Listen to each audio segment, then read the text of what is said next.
I'm potentially the exact opposite of Claire, was it? Yeah.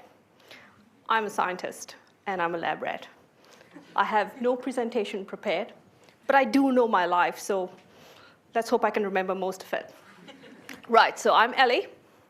I'm a scientist at Pacific Edge, which is a bladder cancer diagnostic company.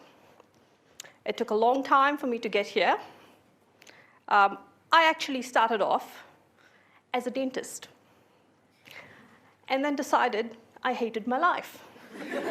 Because let's face it, nobody actually wants to come and see a dentist. So most people hate you, the people you want to see hate you, and then I realized I don't actually like people.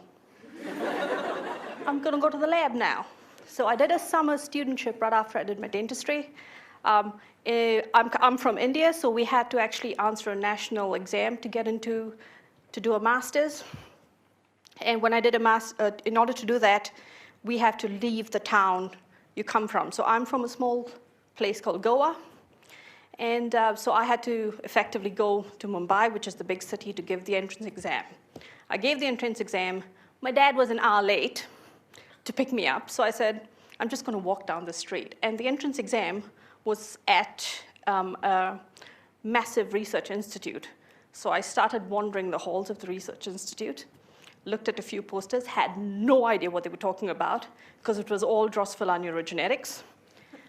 This skinny man, old man, walked past, shorts, singlet, and going, do you know what's going on here? I'm like, I have no idea, but the flies look pretty.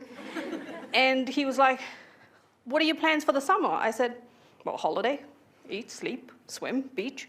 And he was like, well, we've got a summer studentship. Would you like it? And I was like, sure. Why not? I might have to ask my dad an hour later, but sure, why not? Took me into his lab, explained everything. I said, this is what we're doing. I said, I have to be honest with you. I have no clue. I'm a dentist. I've never done any neurogenetic work. He's like, that's right, we'll teach you.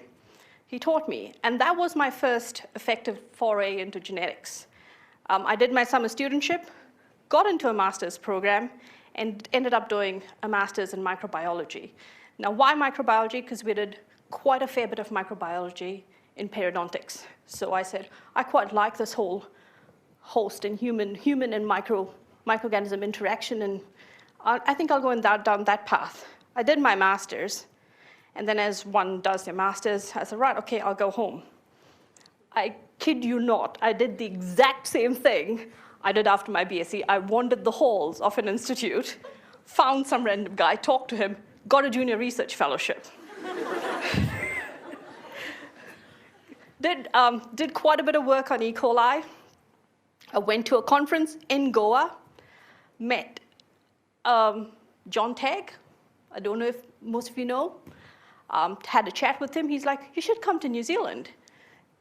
Would you like to do a master's in New Zealand? I said, well, I'm pretty sure my master's in India doesn't qualify me to do one here, but I'll give it a go and I'll see what happens. And then I applied here. They said, oh, you qualify to do a master's. And I was like, okay, sweet. Looks like I'm going to New Zealand. 15 years later, I'm still here. I started as a master's student. I really liked the work I was doing, finished my master's, and decided, right, I want to make money and I want to travel the world. But then this is science. If you want to do science and you really, really love being in the lab, you really, really shouldn't consider the money aspect of things, and that's what I learned. So I ended up actually working part-time for a company called Zenith Technologies as an analyst while I was writing my master's thesis. And then I and then I realized this was not for me because it was extremely boring. So there is commercial science, and then there is academic science. So I'm like, nope, I cannot come into the lab every day, follow a standard operating procedure, and then go home. I need to know where my work is leading. I need to know my work is making a difference.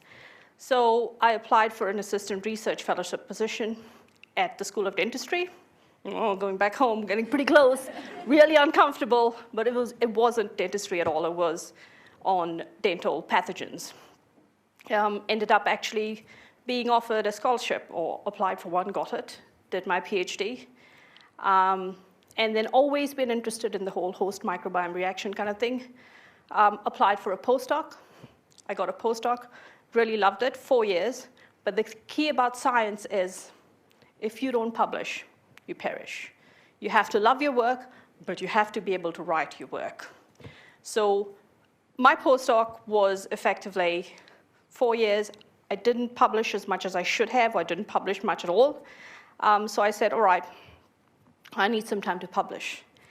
And at that time, my funding ran out, so I got into Pacific Edge was advertising. I said, right, sure, I'll give commercial science a go. I gave commercial science a go, and I tell you what, it's amazing. It is what one would call the holy grail of science. You get to do research. You don't have to worry about money. You have a steady job, and you get to play. And because Pacific Edge is a cancer diagnostic company, you tend to deal with bleeding edge technology. So I've got to play with things like the nanopore, which is sequencing on the palm of my hand, really, really tiny device. Other things I can't talk about because it's commercially sensitive. But it is exactly what the previous speaker said. It takes a long time to get to where you are. I've had 2 years in Pacific Edge. I decided I want more of a challenge. I want more research. I'm moving to Milan in November to do another job, similar job, host microbiome interaction, and it's a research fellowship. So I'm going back into academia.